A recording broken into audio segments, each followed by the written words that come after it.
Hello friends, welcome to Srinivas nest. ఇవాల్టి వీడియోలో చింతకాయ పండుమిర్చి రోటి పచ్చడి ఎలా చేయాలో చూసేద్దాం. ఈ రోటి పచ్చడి ఎంతో టేస్టీగా ఉంటుంది, చేయడం కూడా చాలా ఈజీ. మరి ఈ ప్రాసెస్ ఏంటో చూసేద్దాం. ముందుగా పండుమిర్చిని శుభ్రంగా కడిగి తడి లేకుండా క్లీన్ చేసేసుకొని రెడీగా పెట్టుకోవాలి. చింతకాయని ఇలాగా కచ్చాపచ్చాగా క్రష్ చేసుకొని పెట్టుకోవాలి. ఇంట్లో చింతకాయ పచ్చడిని నిలువగా పెట్టుకోవడానికి ఇలాగా స్టోర్ చేసి పెట్టుకుంటూ ఉంటాం కదా, అదైనా వాడుకోవచ్చు. స్పూను జీలకర్ర మెంతుల్ని ఇలా డ్రై రోస్ట్ చేసుకొని పక్కన పెట్టుకోవాలి.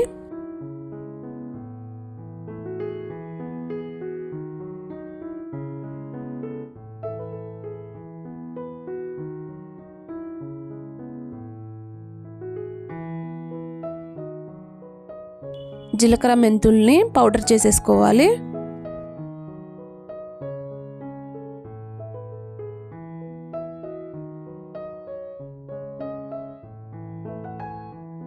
పౌడర్ని ఒక కప్లోకి తీసేసుకోవాలి.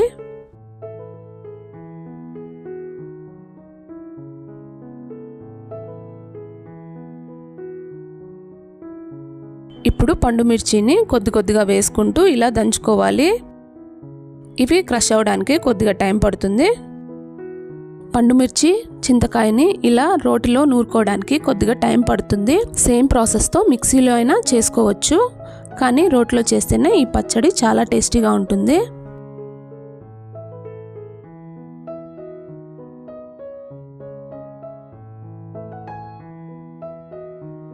ఇలా పండుమిర్చి కొద్దిగా దంచిన తర్వాత చింతకాయని కొద్దిగా వేసుకుంటూ ఇలా దంచుకోవాలి.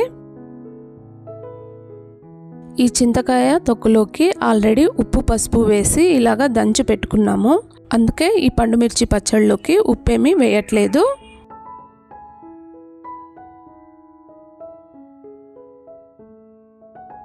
ఇలా చింతకాయ పండుమిర్చి మొత్తం కలిసేలాగా ఇలా మెత్తగా దంచుకోవాలి. ఇప్పుడు ఇందులోకి మనం ఆల్రెడీ ముందుగా పౌడర్ చేసుకున్న మెంతులు జీలకర్ర పొడిని వేసుకోవాలి.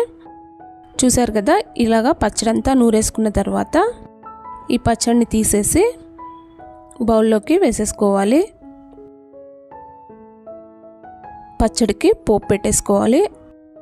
కొద్దిగా ఆయిల్ని వేసుకొని ఆవాలు మినపప్పు వేసుకోవాలి. కరివేపాకు వెల్లుల్లిని కూడా వేసుకోవాలి.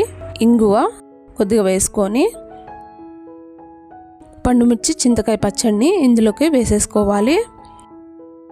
ఒక 2 నిమిషాలు మాత్రమే ఫ్రై చేసుకుంటే సరిపోతుంది.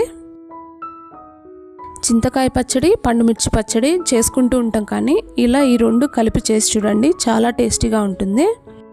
ఇలా 2 నిమిషాలు పచ్చడిని కొద్దిగా ఫ్రై చేసుకొని సర్వింగ్ బౌల్లోకి తీసేసుకోవాలి. ఈ పచ్చడి 10 డేస్ వరకు బయట ఫ్రెష్గానే ఉంటుంది, ఫ్రిడ్జ్లో అయితే ఇంకా ఎక్కువ రోజులు ఫ్రెష్గా ఉంటుంది. చూసారు కదా, పండుమిర్చి చింతకాయ రోటి పచ్చడి రెడీ అయిపోయింది. ఈ రెసిపీ కనుక మీకు నచ్చినట్లయితే మీరు ట్రై చేయండి. మీకు ఎలా వచ్చిందో కామెంట్స్లో షేర్ చేయండి. మరిన్ని మంచి వీడియోస్ కోసం మా ఛానల్ని please like, share and subscribe. Thank you.